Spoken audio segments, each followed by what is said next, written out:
Hello and welcome to the lecture series of complex analysis. इस lecture में हम लोग फाइनली स्टार्ट करने वाले हैं टेलर्स थ्योरम। और टेलर्स थ्योरम स्टार्ट करने से पहले आपको एक इंपॉर्टेंट चीज बताना जरूरी है। कॉची इंटीग्रल फॉर्मूला हम लोग कॉम्प्लेक्स इंटीग्रेशन के सेक्शन में देखे थे। वहां पे हम बात किए थे आपको सिंपली कनेक्टेड रीजन, मतलब सिर्फ एक कनेक्टेड रीजन होता था, और मल्टीपली कनेक्टेड रीजन मतलब जिसमें छेद हुआ करते थे, होल्स हुआ करते थे। तो वैसा इंटीग्रेशन को कैसे सॉल्व करते हैं वहां पे मैंने जानबूझ करके डिस्कस नहीं किया था, क्योंकि वहां पे उसका ज़्यादा इम्प्लीकेशन नहीं था। अब यहाँ पे आपको टेलर्स और लॉरेंट्ज में इसका काम ज़्यादा पड़ेगा, इसलिए बेहतर है कि अभी आप इसको सीख लें। Cauchy's integral formula for multiply connected region. आपको पता है मल्टीपली कनेक्टेड रीजन क्या होता है? जिस रीजन में आपके होल्स होते हैं तो उसको बोलते हैं multiply connected region. If function f of z is analytic in a ring shaped region, नाम से ही पता चल रहा है, अगर आपका कोई फंक्शन एनालिटिक है किसी रिंग शेप्ड रीजन में, bounded by two closed curves C1 and C2, तो दो क्लोज्ड कर्व्स होंगे, C1 होगा C2 होगा, दोनों के बाउंडेशन के बाद एक रीजन बनेगा जिसको हम लोग बोलेंगे ring shaped region. And A is a point in the region between C1 and C2, और उस रीजन के बीच में एक पॉइंट A होगा। तब उस केस में हम बोल सकते हैं f of A is equal to 1/2 pi I integration C2 f of z by z minus a dz minus of 1/2 pi I integration C1 f of z by z minus a dz। ठीक है, अब इसको diagram से गौर फरमाइएगा। इसका diagram से हम लोग काफी अच्छी तरह से समझेंगे। दो क्लोज्ड कर्व्स बनाया, तो देखो यहाँ पे C1 और C2 दो क्लोज्ड कर्व बनाया, इसके बीच में एक रीजन बना हुआ है। दो क्लोज्ड कर्व C1 दिखा C2 दिखा, तो इसके बीच में एक रीजन बना आपको। तो ये ग्रीन कलर का आपको रीजन दिख रहा है, तो ये रहा आपका रीजन। इस रीजन में फंक्शन f of z को एनालिटिक होना चाहिए, और किसी भी एनालिटिक मतलब ये रीजन में कोई भी एक पर्टिकुलर पॉइंट आप लेते हो, सपोज A, तो इसका f of A अगर आप निकालना चाहते हो इस एनालिटिक रीजन में, तब आपको कुछ इस तरह से मिलता है। सबसे पहले आप C2 के अलोंग आप इंटीग्रेशन करोगे, फिर माइनस करोगे C1 के अलोंग पे इंटीग्रेशन। डायरेक्शन याद रखना, बाहर वाला को मैंने क्लॉकवाइज दिया है, अंदर वाला को मैंने एंटी क्लॉकवाइज दिया है। एक कन्वेंशन फॉलो करना सुविधा होगा। बहुत लोग अपना अलग अलग कन्वेंशन फॉलो करते हैं, वो भी सही है, कोई दिक्कत नहीं है, हम लोग ये चीज फॉलो करके रखेंगे। अब सवाल उठता है, सर क्या ये हमेशा सर्कल ही होगा? बिल्कुल भी नहीं। बाहर मैंने एक रेक्टेंगल बना दिया, अंदर में मैंने एक अंडा बना दिया, कोई फर्क नहीं पड़ता, बस क्लोज्ड होना चाहिए। तो बाहर का जो आपका पोर्शन है C2, अंदर का जो पोर्शन है आपका C1। बात समझ में आ गई? तो यहां से आपको दिख रहा है क्या कि एक रीजन, तो ये वाला रीजन, इसको आप गौर से देखिए, तो इस वाले रीजन को आप क्या बोलिएगा? ये भी मेरा एक रीजन है जिसपे फंक्शन आपका एनालिटिक होना चाहिए, और कोई भी पॉइंट A उठा लो, इस पे आपको function f of A find करना है, तो आप इस फॉर्मूला से लगा सकते हो। 1/2 pi I कर देना। सबसे पहले बाहर वाला contour C2 f of z by z minus है, जिस पॉइंट पे आपको निकालना है dz के रेस्पेक्ट में, फिर माइनस लगाना है 1/2 pi I integration C1 f of z by z minus a dz। ठीक है, अब पूछोगे सर क्या ये हमेशा कोई रेगुलर फिगर होना जरूरी है? बिल्कुल भी नहीं। मैंने इर्रेगुलर फिगर्स बना लिए, बस क्लोज्ड होना चाहिए। यहां पे बाहर का एक कॉन्टूर बनाया C2, अंदर का एक कॉन्टूर बनाया C1। कोई भी एक जो दोनों के एनकैप्सुलेट किया हुआ, दोनों के बीच का जो रीजन है वो ग्रीन वाला पोर्शन से शेडेड मैंने दिखा दिया। अब कोई भी एक पॉइंट आप उठा लो, यहां पे f of A निकालना है, तो बस यही फॉर्मूला लगेगा आपका। समझ में आए बात? फिर एक बात, extension of Cauchy's integral theorem, ये चीज ध्यान देना है। कॉचीज इंटीग्रल थ्योरम का एक एक्सटेंशन होता है कि आप कोई भी क्लोज्ड कर्व पे आप इंटीग्रेशन सॉल्व करते हो, चाहे आपका C1 हो चाहे आपका C2 हो, तो आपका इंटीग्रेशन सेम होता है, provided integration C2 f of z dz integration C1 f of z dz। ठीक है, अब सुन लो, मान लो एक बड़ा सा कॉन्टूर है मेरे पास C2, जिसको मैंने क्लॉकवाइज शो किया है, और तीन अंदर में कॉन्टूर्स हैं जिसको मैंने एंटी क्लॉकवाइज शो किया है। तो इधर C1, इधर D1 और इधर E1, इसको नाम दे दो E1। इस पे मैं अगर कॉची इंटीग्रल फॉर्मूला लगाऊं तो सबसे पहले तो देखो ये रीजन कौन सा है, सिंपली कनेक्टेड है, मल्टीपली कनेक्टेड। डायग्राम देख के लग रहा है कि सारे सब में तो छेद है ना। आपका रीजन बेसिकली कौन सा रीजन है, इस रीजन पे सब कुछ आपका एनालिटिक होना चाहिए, ठीक है। और अंदर में ये सब क्या है, होल्स है, छेद है उधर, तो इधर आपको फोकस करना है यहां पे। समझ में आया। अब मान लो इस पे आप इंटीग्रेशन लगाना चाहते हो, तो फॉर्मूला क्या बैठेगा, फॉर्मूला बन जाएगा सबसे पहले तो ये लगाओ, क्लोज्ड इंटीग्रेशन मतलब integration C2 f of z dz। इधर जो आपने लिखा है ये बराबर, बाहर का जो इंटीग्रेशन है वो बराबर हो जाएगा अंदर का जो integration f of z dz C1 plus integration f of z dz D1 पे आप लगाओ, फिर plus integration f of z dz E1 पे लगा दो, ठीक है। तो ये वाला चीज आप थोड़ा गौर करके रखिए, काम लगेगा अगर चलिए, ठीक है। कॉचीज इंटीग्रल फॉर्मूला समझ में आया, कौन से रीजन के लिए, मल्टीपली कनेक्टेड रीजन के लिए। The function f of z is analytic in a ring shaped region, तो इसको मैं बोल रहा हूं रिंग शेप्ड रीजन, इस रीजन को भी मैं बोल रहा हूं रिंग शेप्ड रीजन, इस रीजन को भी हम बोलेंगे रिंग शेप्ड रीजन, इस रीजन को भी बोलेंगे हम रिंग शेप्ड रीजन ही बोलेंगे। यहां पे एक कॉन्टूर के अंदर एक कॉन्टूर है, इस कॉन्टूर के अंदर एक कॉन्टूर, एक कॉन्टूर के अंदर एक कॉन्टूर, और एक कॉन्टूर के अंदर 3 कॉन्टूर। किसी भी पॉइंट ए उठा लो तो उस पे आपको f ऑफ ए क्या मिलेगा, 1/2 pi i integration f of z dz z minus a dz minus 1 इस तरह से के आप लिख सकते हो। एक्सटेंशन अगर लिखना है कॉची इंटीग्रल थ्योरम का तो आप ले लिखोगे, कोई भी कॉन्टूर पे जाओ आपको फंक्शन सेम रहेगा। फिर ये वाला बड़ा वाला, इसमें आप क्या करोगे, बाहर पे जो आप C2 पे रेस्पेक्ट में इंटीग्रेशन करोगे वो हो जाएगा summation of this plus summation of this plus summation of this. इतना चीज आपको दिमाग में अच्छे से स्टोर करके रखना है।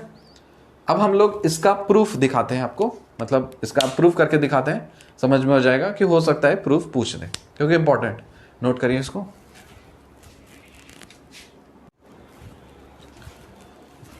कॉची इंटीग्रल जो फॉर्मूला है मल्टीपली कनेक्टेड रीजन के लिए, उसका एक प्रूफ है, बहुत ही आसान, याद रखिएगा। डायरेक्ट आ गया तो फ्री में नंबर मिल जाएगा। आपको करना है, एक कॉन्टूर बनाना है, C2 बना लिया, इधर C1 बना लिया, और आपको यही तो प्रूफ करना था ना कि f ऑफ a बराबर ये होता है, मतलब ये होता है f ऑफ a बराबर ये फॉर्मूला होता है। तो देखो क्या करेंगे, एक कॉन्टूर बनाया बाहर का C2, उसके अंदर एक और कॉन्टूर बनाया C1, तो आपको तो रीजन मिला, एक रिंग शेप्ड रीजन अंदर में कुछ मिला, और इसमें आपको प्रूफ करना है, इसमें कोई भी पर्टिकुलर पॉइंट आप लेते हो तो f ऑफ a बराबर समथिंग जो फॉर्मूला था उसको प्रूफ करना है। तो हम मान लेते हैं कोई एक पॉइंट a है, और इस a पॉइंट के सेंटर से कोई भी कॉन्टूर आप बना लीजिए, जरूरी नहीं कि सर्कल ही हो, कुछ भी हो सकता है। तो आपने बना लिया D1 नाम का एक कॉन्टूर। अब मैंने आपको सिखाया है कि इस पर्टिकुलर अरेंजमेंट के लिए आप रिलेशन क्या लिख सकते हो, आप बोलोगे इंटीग्रेशन C2 बाहर वाला जो है f ऑफ z dz ये बराबर हो जाएगा integration C1 f of z dz plus integration of D1 f of z dz, ठीक है। अब आपको करना क्या है कि z माइनस a से थ्रू आउट आप डिवाइड कर दीजिए, क्योंकि फॉर्मूला आपको वही चाहिए। तो आपने डिवाइड कर दिया, इसको नाम दे दिया इक्वेशन नंबर 1। अब आप ये भी जानते हो कि इस पर्टिकुलर रीजन में अगर मुझे f ऑफ a फाइंड करना हो तो हम क्या लिखेंगे, 1/2 pi i integration over D1 f of z by z minus a dz। मुझे एक्चुअली ये फॉर्मेट चाहिए, इसलिए मैंने throughout z minus a से डिवाइड किया है। साथ ही मुझे दिख रहा है कि आउटसाइड में, बाहर में 1/2 पाई आई नाम का एक फैक्टर है। तो हम क्या करेंगे, हम इस वाले पोर्शन को सब्जेक्ट ऑफ फॉर्मूला बना लिए और इस वाले पोर्शन को इधर भगा दिए। तो मैंने लिखा इस वाले पोर्शन को इधर, C2 वाले पोर्शन को इधर, और इधर माइनस करके आएगा तो माइनस करके आ गया। साथ ही मुझे यह भी दिख रहा है कि इस पूरे पोर्शन को जब तक यहां पे 1/2 पाई आई मल्टीप्लाइड ना हो हम उसको f ऑफ a नहीं लिख सकते। तो अब मैंने क्या किया, इस पूरे इक्वेशन को 1/2 पाई आई से मल्टीप्लाई किया।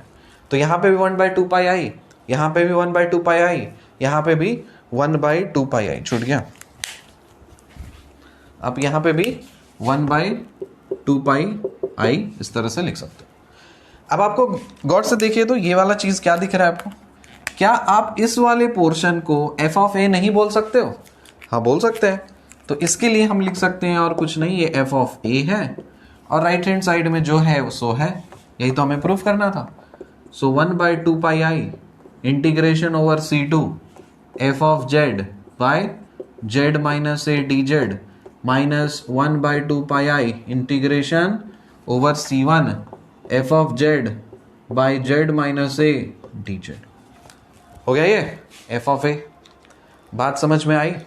तो यही चीज आपको प्रूव करना था, सिंपल सा किया है मैंने, ज्यादा कॉम्प्लिकेट भी नहीं किया, आसान है ये चीज, इसको आप थोड़ा सा ख्याल रखिएगा प्रूफ कैसे इसको किया है। बस ये यहां तक पोर्शन आप क्लियर हो चुका है। कॉची इंटीग्रल फॉर्मूला अब आप मास्टर हो चुके हो सिंपली कनेक्टेड रीजन लगाने पे भी, मतलब उस रीजन पे भी ये फॉर्मूला लगाने के लिए, साथ ही साथ कॉची इंटीग्रल फॉर्मूला आप लगा सकते हो मल्टीपली कनेक्टेड रीजन में भी। अब हम लोग मूव ऑन करते हैं फाइनली टेलर्स थ्योरम पे, इसको नोट करिए।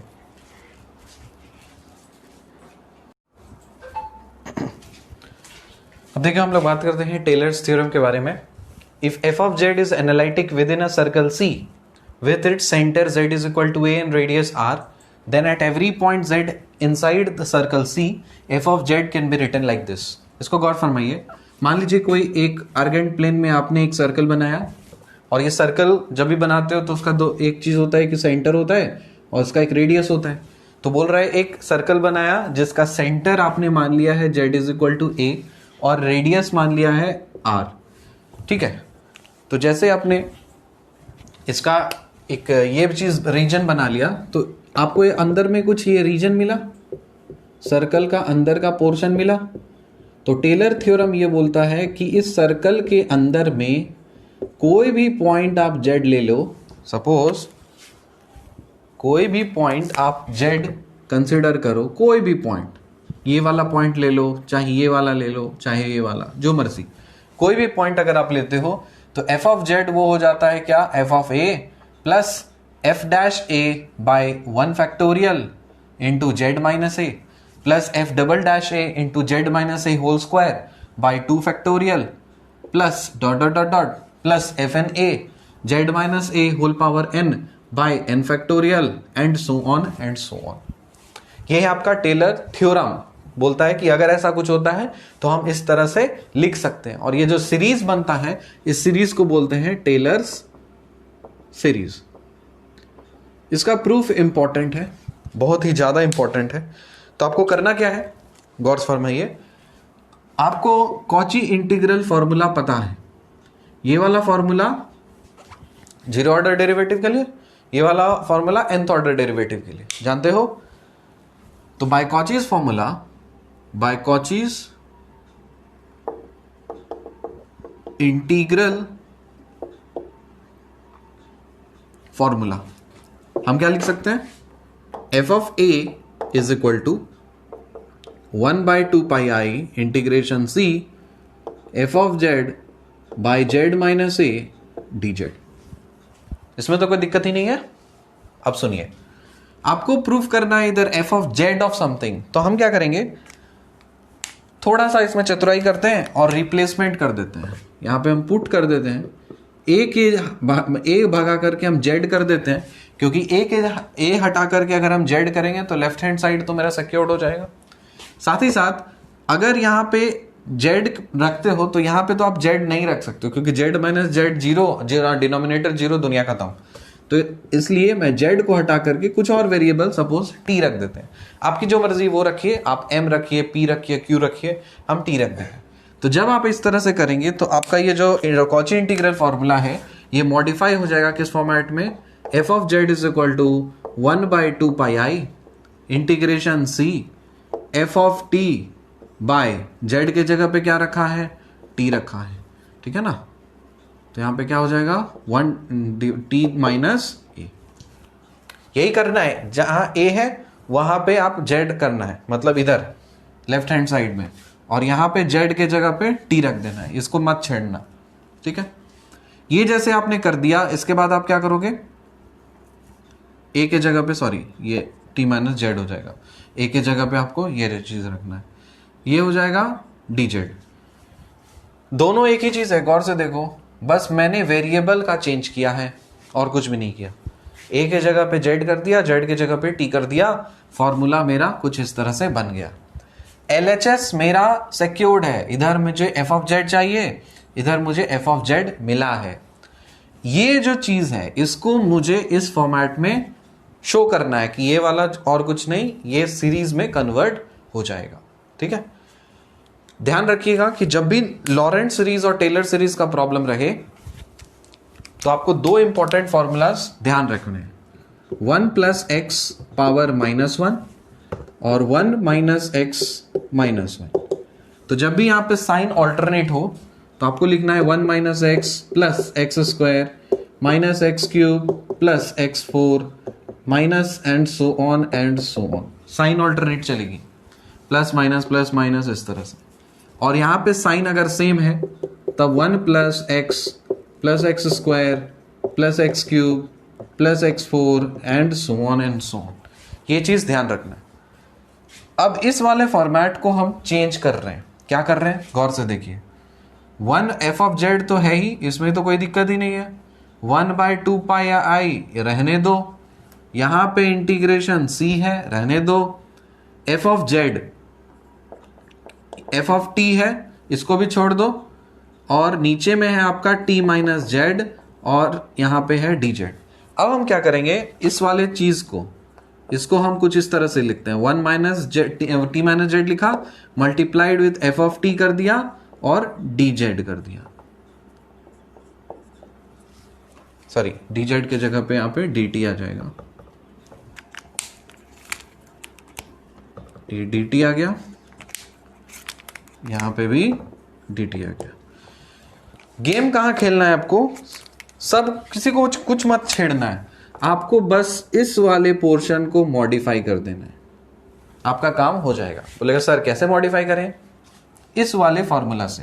क्या दिख रहा है आपको, t - जेड यहां पे, लेकिन आपको जो चीज लेके आना वो z - a के टर्म्स में लेके आना है, क्योंकि यहां आपको दिख चाहिए, आपको z - a चाहिए। हम क्या करेंगे, फिर एक और गेम खेलेंगे, दूसरा गेम खेलेंगे। लिखेंगे यहाँ पे 1/t - जेड को क्या लिखा जा सकता है, 1/t - a + a - जेड। कोई दिक्कत, क्योंकि प्लस माइनस तो कैंसिल है, लेकिन करना नहीं है हमको। इसको हम लिख सकते हैं 1/t - a अलग रखिए, माइनस अगर कॉमन ले लेते हैं तो यहां से हमको z - a मिल जाएगा। अब इस वाले पोर्शन में 1/, यहां पे आप t - a को कॉमन ले लीजिए, तो t - a कॉमन आ गया, 1 आ जाएगा इधर, और यहां पे माइनस ऑफ z - a इधर डिवाइडेड बाय t - a इधर आ गया। आगे बात समझ में। बस इस वाले पोर्शन को पावर -1 करना है, एक्सपैंड कर देना है, मल्टीप्लाई करना है और इस वाले फॉर्मेट में कन्वर्ट करके लेते आना है। यही तो है प्रूफ आपका। तो हम करते हैं।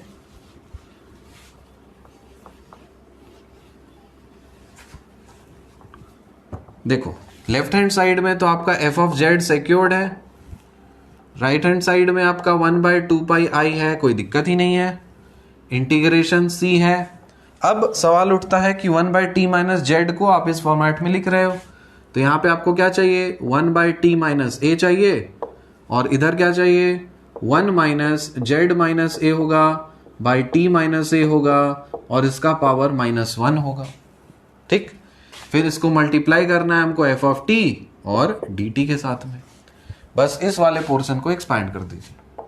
सो 1/2 pi i integration c 1/t - a, expand करो तो बुआ, माइनस है, साइन सेम है, तो 1 + z - a by t - a कर दिया, फिर प्लस z - a का whole square by z - a, क्या हो जाएगा इधर, z - a by t - a का whole square, plus and so on, और इधर आ जाएगा आपका f of t d T.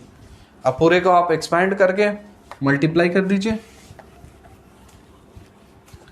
यहां से आ जाएगा 1/2 पाई आई, कोई दिक्कत, integration c 1/t - a f of t d T, पहला टर्म आया, प्लस करो 1/2 पाई आई इंटीग्रेशन c, फिर यहां पे z - a divided by t - a f of t d t करें,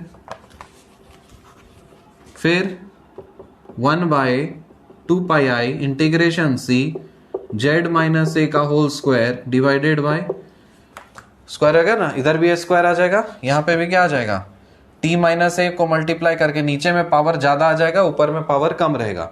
यहाँ पे आपने किया पहला टी माइनस ए, यहाँ पे सिर्फ z minus a t minus a whole square होगा, यहाँ पे t minus a whole cube होगा, फिर इधर आप करो f of t d t और plus dot dot dot dot and so on and so on. फिर क्या करेंगे, इसको लिखेंगे 1/2 integration c f of t by t minus a d t, कोई दिक्कत नहीं है। फिर प्लस 1/2 इंटीग्रेशन सी, यहाँ पे आप कर दीजिए इसको जेड माइनस ए अलग रखिए, तो जेड माइनस ए बाहर निकालिए, फिर 1/2 इंटीग्रेशन सी, फिर f of t divided by t minus a, क्या हम इसको 1+1 लिख सकते हैं, फिर प्लस जेड माइनस ए का whole square 1/2 integration c f of t divided by t minus a 2+1 dt and so on. दिक्कत है?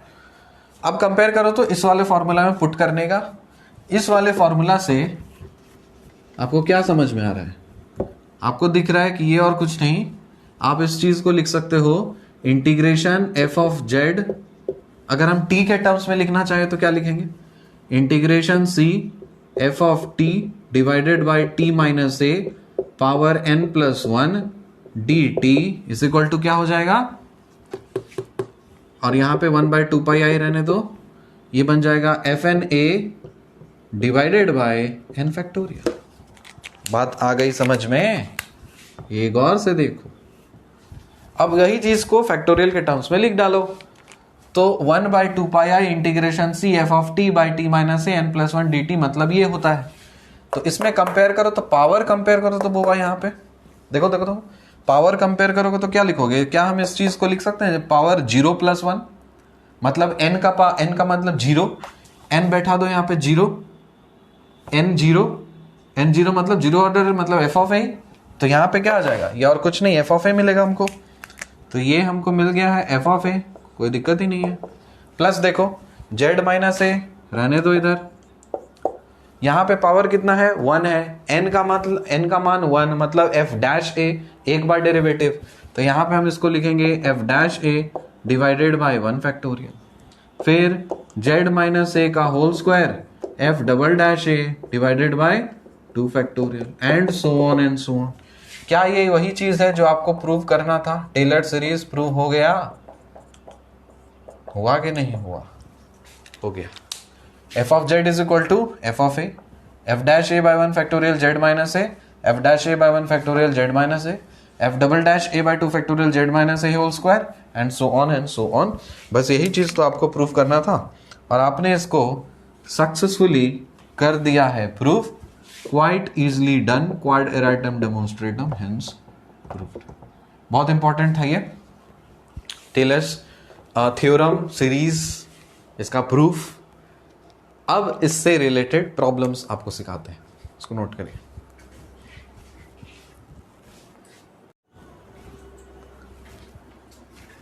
अब हम लोग एग्जाम्पल करते हैं टेलर सीरीज का, बहुत मजा आएगा आपको। देखिए टेलर सीरीज आप जानते हो, f of z is equal to f of a plus f dash a into z minus a by 1 factorial plus f double dash a into z minus a whole square by 2 factorial plus dot dot dot. ये expansion आप कब कर रहे हो, किस point के respect में कर रहे हो? This expansion is done at a, at point a. तो ये पॉइंट मेंशन करना इंपॉर्टेंट होता है, तो जब तक आप पॉइंट मेंशन नहीं करोगे तो कैसे एक्सपैंड करोगे? तो इस वाले फंक्शन को आपने ए पॉइंट पे इस तरह से एक्सपैंड किया हुआ है, तो इसको हम लोग टेलर सीरीज बोलते हैं। अब यही पॉइंट अगर मान लीजिए 0 हो जाए और 0 पे अगर आप एक्सपैंड कर रहे हो, तब टेलर सीरीज कन्वर्ट होकर के एक नया सीरीज बनता है जिसको हम लोग मैक्लॉरेन सीरीज बोलते हैं। तो मैक्लॉरेन सीरीज भी एक तरह का टेलर सीरीज ही है, जिसमें आप कौन से पॉइंट पे आप इसको करते हो, आप इसको करते हो जीरो वाले पॉइंट पे, ठीक है।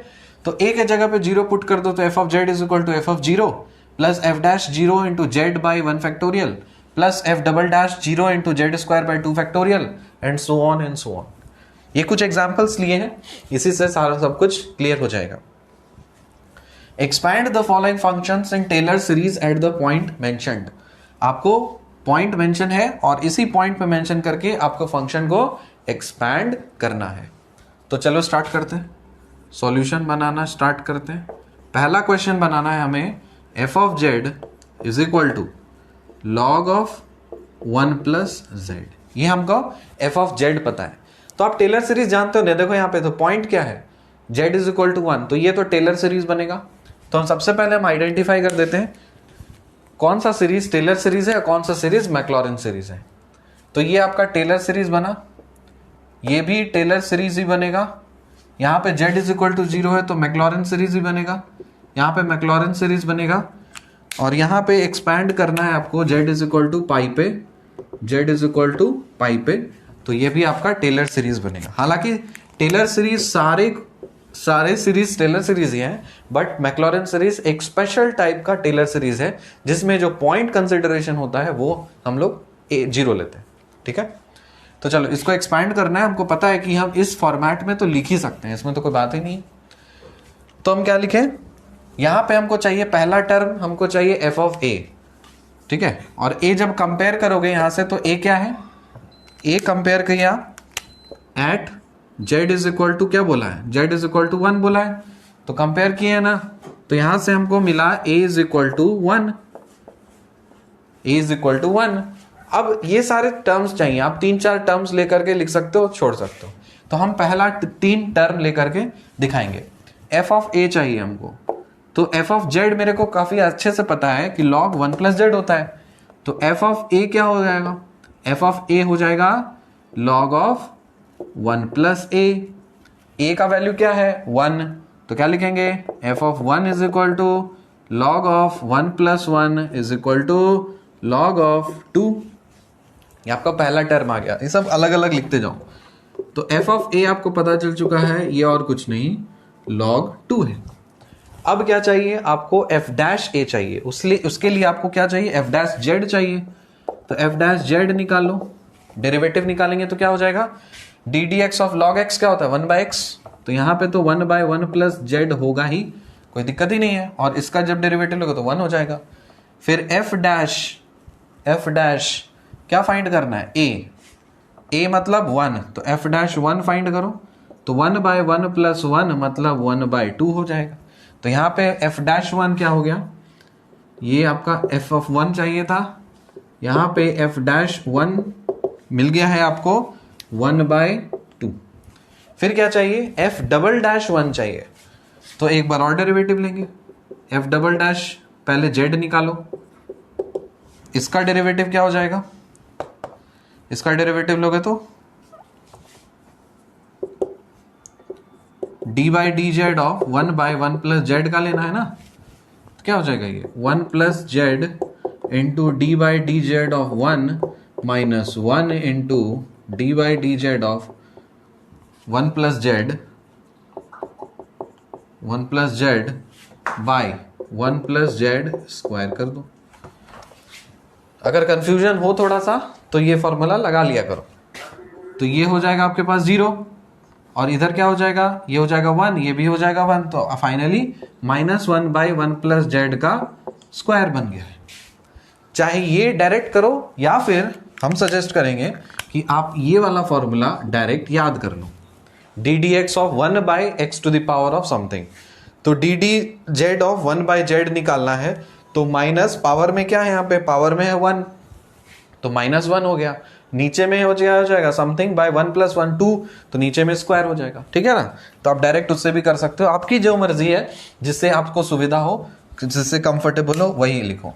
तो यहाँ पे मुझे पता चल गया, इसको हम लिख सकते हैं एफ डबल डैश 1 चाहिए, यहाँ पे एफ डबल डैश 1 चाहिए, तो इसमें 1 पुट करो, क्या हो जाएगा ये -1 डिवाइडेड बाय 1 प्लस जेड है ना, ये क्या है, ये आपका जेड है, तो इस जेड की जगह 1 डालोगे तो क्या हो जाएगा 1 + 1 2, 2 का स्क्वायर 4, तो -1/4। यहां पे आप लिख सकते हो ये -1/4 हो गया। बस इसी तरह से 3 4 5 एलिमेंट्स आप निकाल लो और उसमें आप सब्स्टिट्यूट कर दो। ये सब का जरूरत नहीं है, अभी सब कुछ निकाल के रखा है आपने। तो फाइनली आप क्या लिख सकते हो, log ऑफ 1 + z को एक्सपैंड जब आप करोगे तब सबसे पहला टर्म f ऑफ a मतलब log 2 मिल गया, फिर प्लस सेकेंड टर्म है f'1 मतलब 1/2, फिर साथ में क्या करना है z माइनस a क्या था 1 था, तो यहां पे लिख दिया z-1। नीचे में क्या लिखना है 1 फैक्टोरियल, लिख दिया 1 फैक्टोरियल, फिर प्लस करो f'-a मतलब -1/4 आ जाएगा।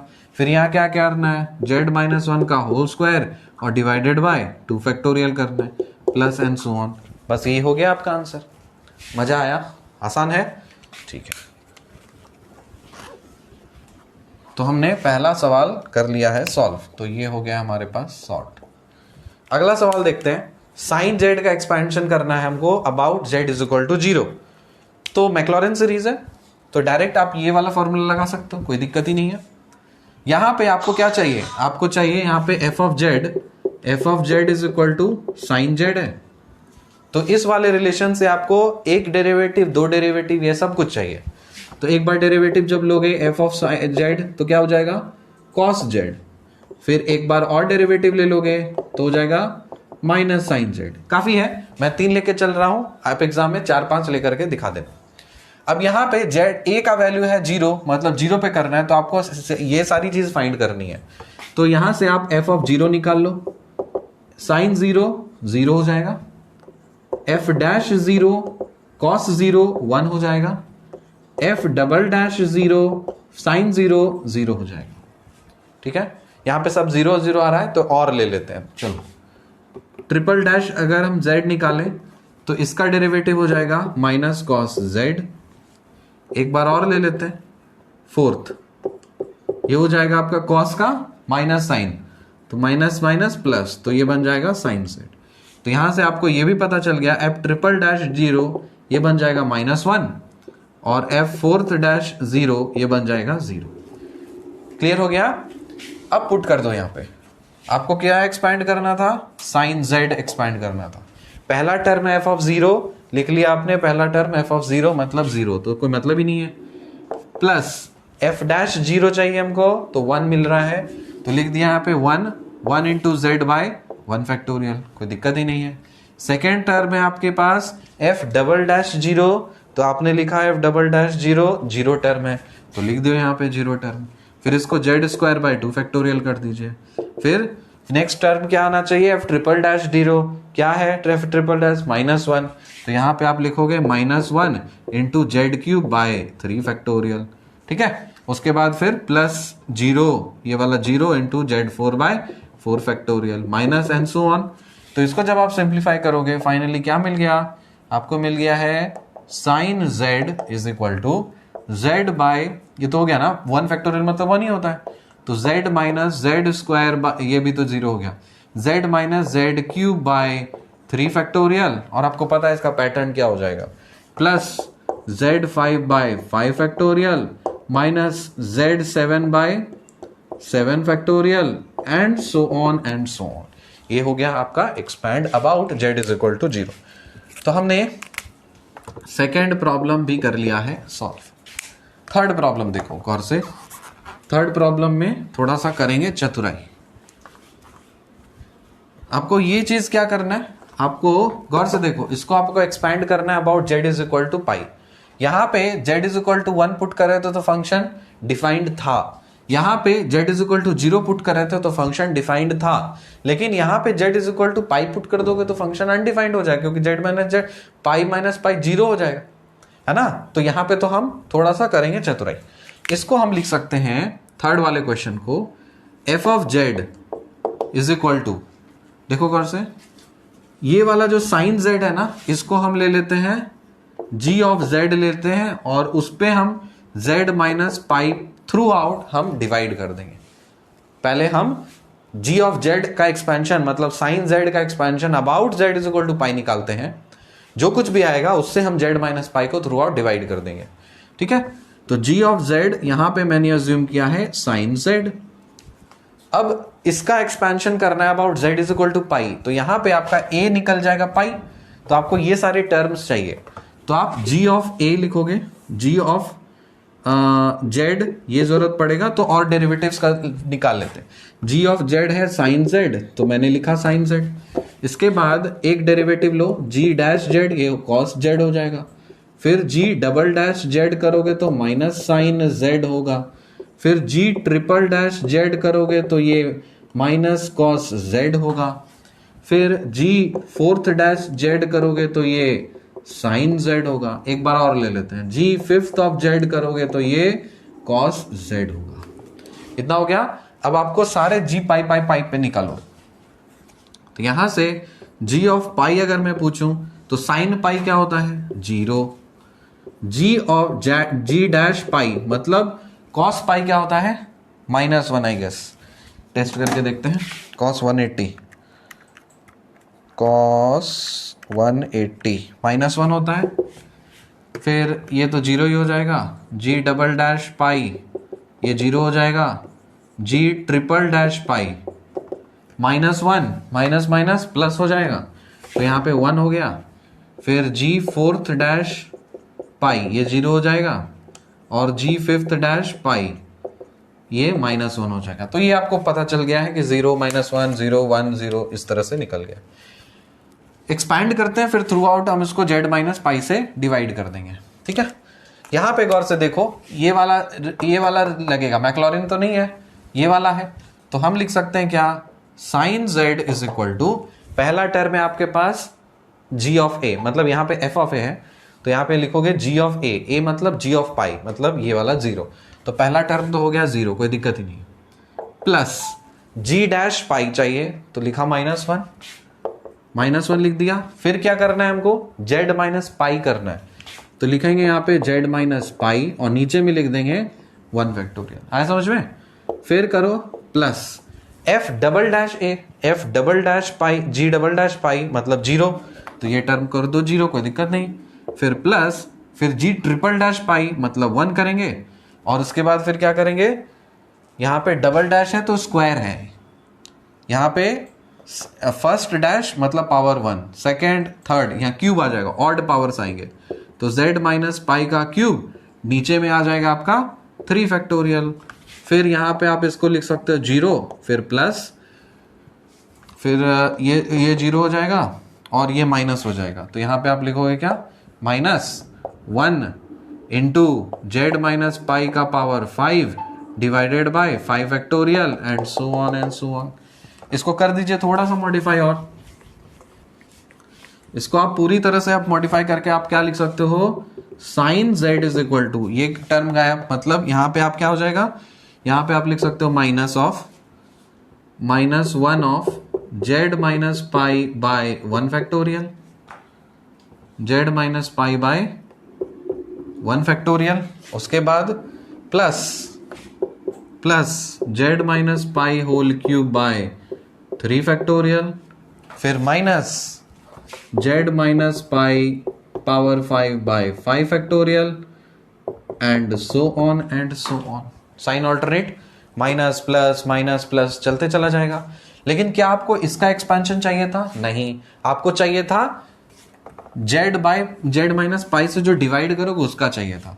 तो f ऑफ z क्या बोले थे, ये तो था आपका साइन z डिवाइडेड है z माइनस पाई, थ्रू आउट आप z माइनस पाई से डिवाइड कर दीजिए।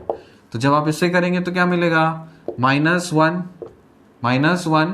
Into z minus pi divided by z minus pi into 1 factorial, पहला टर्म, फिर प्लस z माइनस पाई का whole cube divided by z minus pi into 3 factorial, फिर minus z minus pi power 5 divided by z minus pi और नीचे में 5 factorial, फिर plus and so on.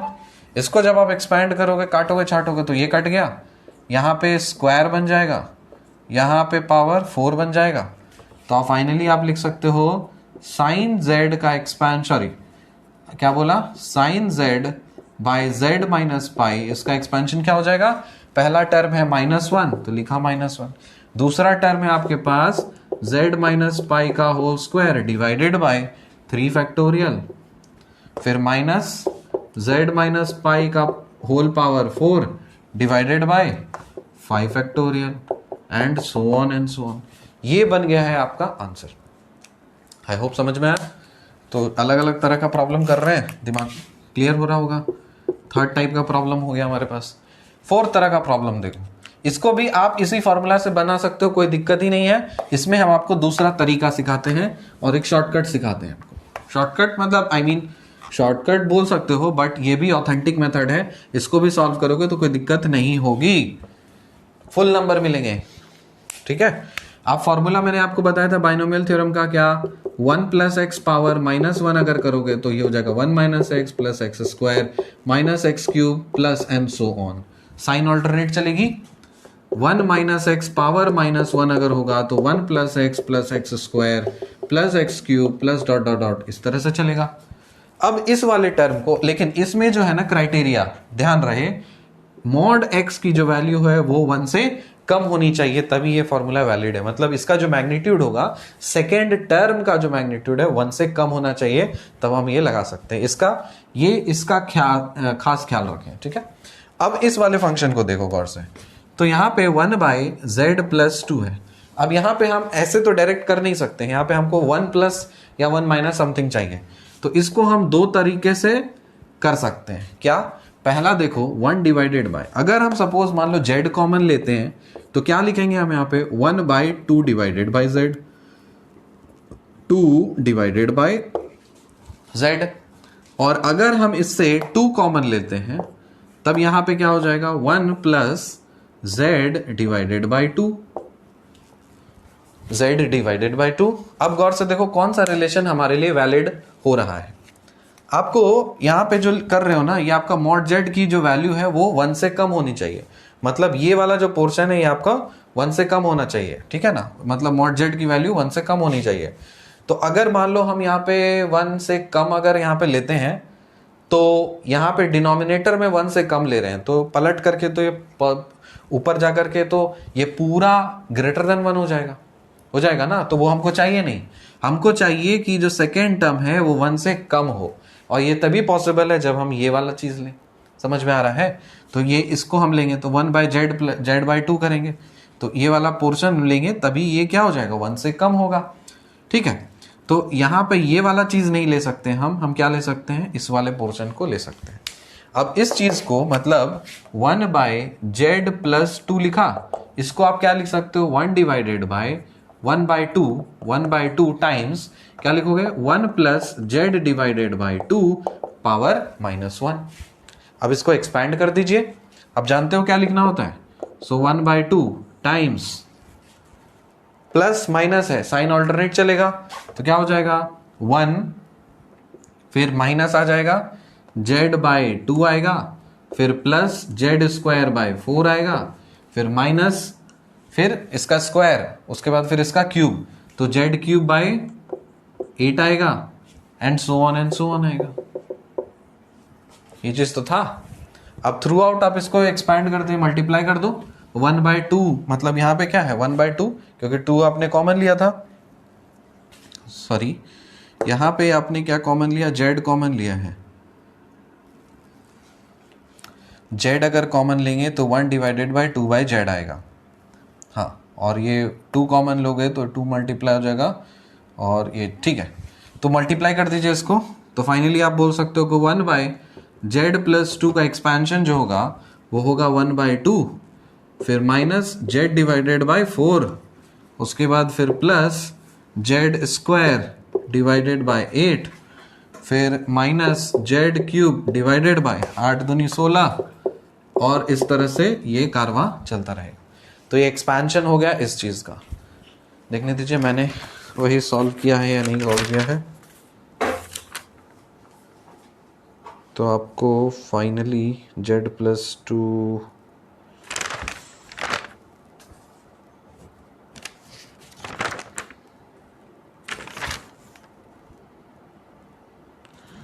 ठीक है, नहीं इसमें शायद कुछ गड़बड़ है। आपको z इज इक्वल टू 1 पे करना है, 1 पे 1 पे 1 पे। Let me check.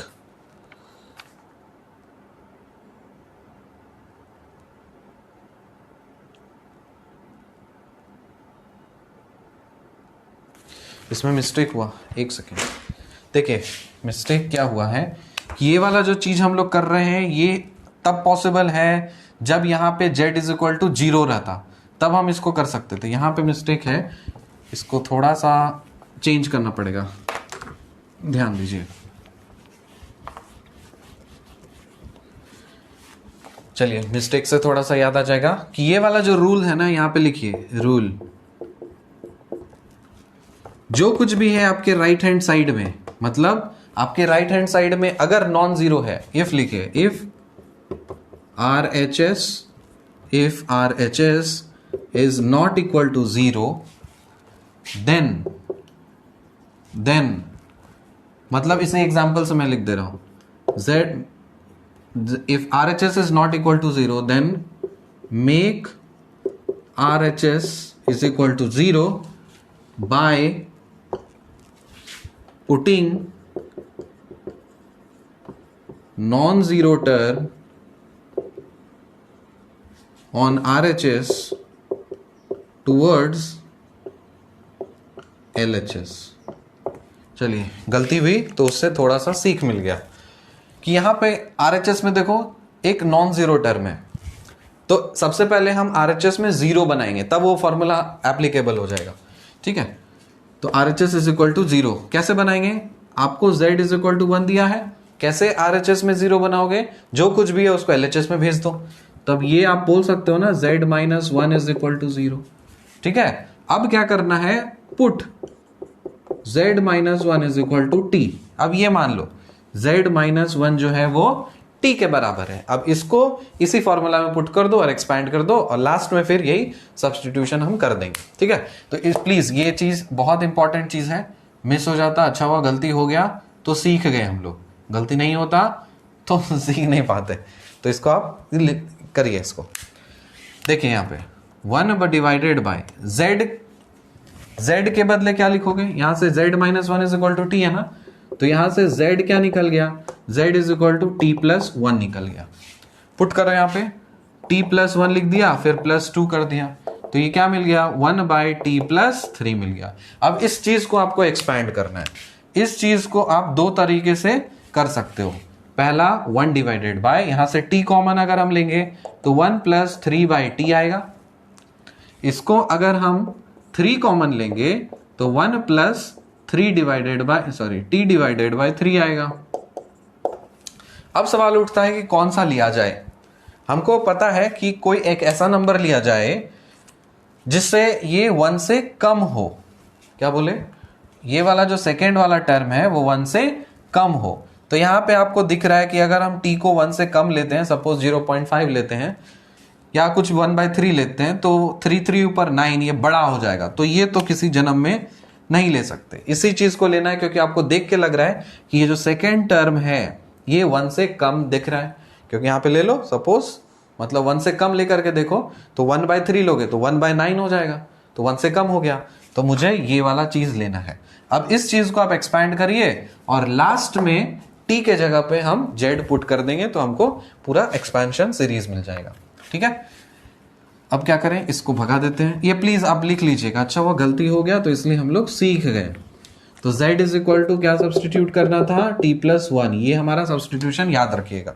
इसको हमको एक्सपैंड करना है, तो देखो 1 डिवाइडेड बाय z प्लस 2, यही जो फंक्शन है इसी को मॉडिफाइड वर्जन में क्या लिखा है, 1/3 लिखा, और यहां पे आप लिख सकते हो 1 प्लस t/3 का पावर -1। ठीक, इस चीज को एक्सपैंड करो तो प्लस और माइनस है तो साइन ऑल्टरनेट चलेगा।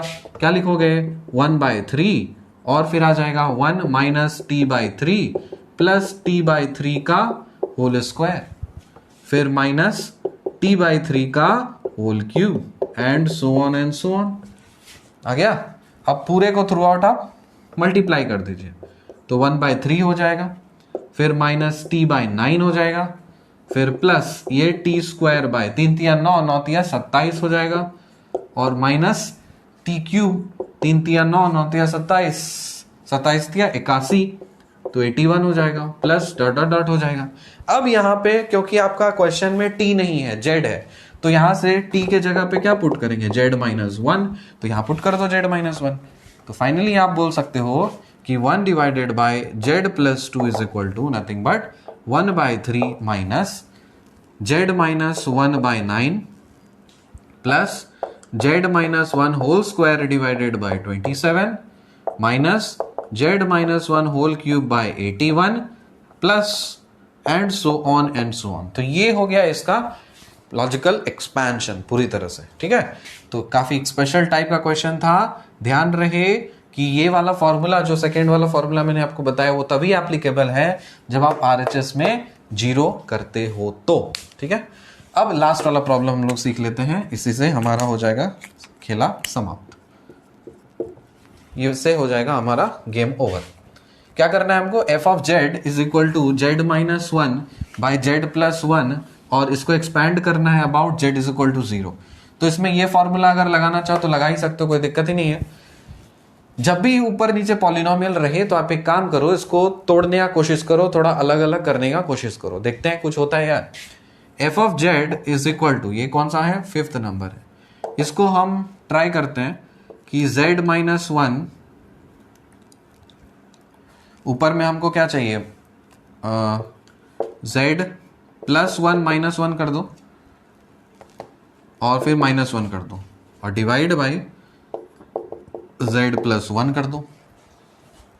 बाइफरकेट कर रहे हैं तो इसको आप अलग रख लो, तो जेड प्लस 1 को आप अलग कर लो, -2 कर दीजिए, और डिवाइडेड बाय जेड प्लस 1 कर दिए। कोई दिक्कत है, अरे सेम चीज है। तो यहां पे हम क्या लिख सकते हैं, इसको डिवाइड करोगे तो 1 - 2 डिवाइडेड बाय जेड प्लस 1 हो जाएगा, ठीक है। तो हम finally z minus 1 by z plus 1 को इस फॉर्मेट में लिख सकते हैं। अब आपको क्या करना है, जेड इज इक्वल टू 0 पे इसको आपको एक्सपैंड करना है। तो क्या आप इस चीज को ऐसा लिख सकते हैं क्या कि 1 - 2 डिवाइडेड बाय, इसको एक्सपैंड करना है, इस चीज को आपको एक्सपैंड करना है। तो 1 प्लस जेड है ना, तो जेड प्लस 1 है, तो इसको आप एक्सपैंड कर दीजिए। आप इसको एक्सपैंड भी कर सकते हैं, साथ ही साथ आप इस फॉर्मूला से भी लगा सकते हैं। तो चलो हम इस वाला फॉर्मूला से लगाते हैं, आप दूसरे तरीके से करिएगा। आपको यहां पे क्या चाहिए, आपको एफ ऑफ जेड पता चल चुका है। एफ ऑफ जेड क्या जानते हो, 1 - 2 डिवाइडेड बाय जेड प्लस 1 है, या 1 प्लस जेड है, आप इस तरह से फॉर्मेट रख सकते हैं, कोई दिक्कत ही नहीं है। और यहाँ पे जेड की वैल्यू 1 से कम होनी चाहिए, तो यहाँ पे ये चीज हो गया, ठीक। इसको सिंपल डायरेक्ट आप इस तरह से कर सकते हो, 1 - 2 टाइम्स हो गया, और 1 प्लस जेड का पावर में -1 एक्सपैंड कर दीजिए। सो 1 - 2 ये हो जाएगा 1 - z plus z square by 2, sorry 1 - z फिर plus z square minus z cube plus and so on, फिर इसको मल्टीप्लाई करो। सो 1 - 2 फिर plus 2z minus 2z square फिर प्लस 2z क्यूब माइनस, तरह से करते करते 1 - 2 क्या होगा, -1 होगा। तो यहां पे आप लिख सकते हो -1 plus 2z minus 2z square plus 2z cube dot dot dot, ये एक्सपेंशन है। इसको वेरीफाई करते हैं, मैंने सॉल्व किया था, हाँ सही है। -1 plus 2z minus 2z square plus 2z cube, इस तरह से आप ये चीज इसको आप कर सकते हो, कोई दिक्कत नहीं है। आपने कौन सा फॉर्मूला लगाया, ये वाला, मतलब एक्सपैंड करने वाला। आप इस डेरिवेटिव वाला फॉर्मूला भी लगा सकते हो, कोई दिक्कत नहीं है। दोनों से ही आपके सेम क्वेश्चंस, मतलब सेम आंसर उससे आ जाएंगे। I hope Taylor series, Taylor theorem, उसका प्रूफ और उसके प्रॉब्लम्स कैसे सॉल्व करते हैं, ये सब के सब पूरी तरह से हो चुके हैं क्लियर। अगले लेक्चर में हम लोग एंटर करेंगे लॉरेंट्ज थ्योरम, उसी से लॉरेंट्ज सीरीज, और फिर उसका प्रॉब्लम्स और प्रॉब्लम्स। मिलते हैं आपसे अगले लेक्चर में, तब तक के लिए बाय।